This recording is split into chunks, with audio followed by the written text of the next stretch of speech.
तेजस्वी यादव पर प्रशांत का तंज, बोले जो 15 साल में नौकरी नहीं दे पाए, वे डाकबंगला चौराहे पर लोगों पर लाठियां चलवा रहे हैं। तारांकिन प्रशांत किशोर ने एक सवाल पर पलटवार करते हुए कहा कि हम पदयात्रा इसलिए कर रहे हैं ताकि बिहार के लोगों से मिले और बिहार को समझ सके और फिर उसके बाद रोडमैप तैयार कर सके।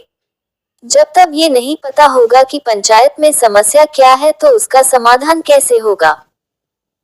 तेजस्वी यादव पर हमला करते हुए प्रशांत किशोर ने कहा कि बिहार के वो नेता जो मंच पर खड़े होकर ये दावा करते हैं कि मैं आपको 10 लाख नौकरियां दे दूंगा, तो वो आपको रोड मैप लगता है, लेकिन सत्ता में आने के बाद वो आपके ऊपर डाकबंगला चौराहे पर लाठियां चलवा रहा है, तो इसमें बिहार की जनता की गलती है, जो 15 सालों से सत्ता में होने के बाद आपको एक नौकरी नहीं दे पा रहा है और वो आकर कह रहा है कि मैं आपको 15 लाख नौकरी दे दूंगा, तो उनसे ये पूछना चाहिए कि कैसे देंगे। अगर आप दे सकते थे तो पहले क्यों नहीं दी। D11 टीवी के लिए छपरा से दीपक कुमार की रिपोर्ट।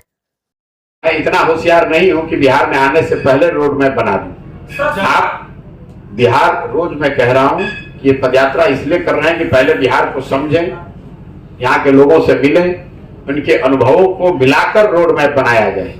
बिहार के वो नेता जो मंच पर खड़े होकर बड़ी बड़े दावा करते हैं, वो तो 50 साल से आप सुन ही रहे हो। किसी ने खड़ा होकर कह दिया कि मैं 10 लाख नौकरी दे दूंगा, वो आपको रोड मैप दिखता है, और जब उसके बाद वो आदमी सत्ता में आ गया तो आपको डाकबंगला पर लाठी मार रहा है, तो आपको लाठी नहीं पड़ेगी तो आपको क्या होगा। आप अगर बेवकूफ हैं तो आपको लाठी ही पड़नी चाहिए।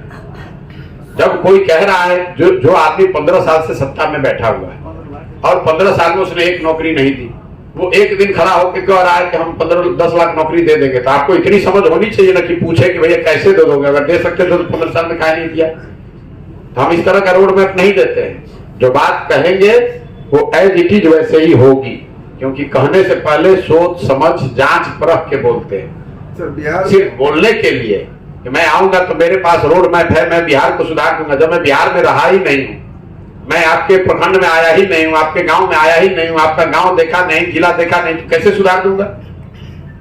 जिन नेताओं का रोड मैप लेकर आप हवा में घूम रहे हैं, वो नेताजी तो जानते नहीं है कि सीमांत के दक्षिण में क्या है, इसके उत्तर में क्या है, और उसके रोड मैप को आप विश्वसनीय मानकर उसको लेकर घूमिएगा तो आपको भुगतना पड़ेगा।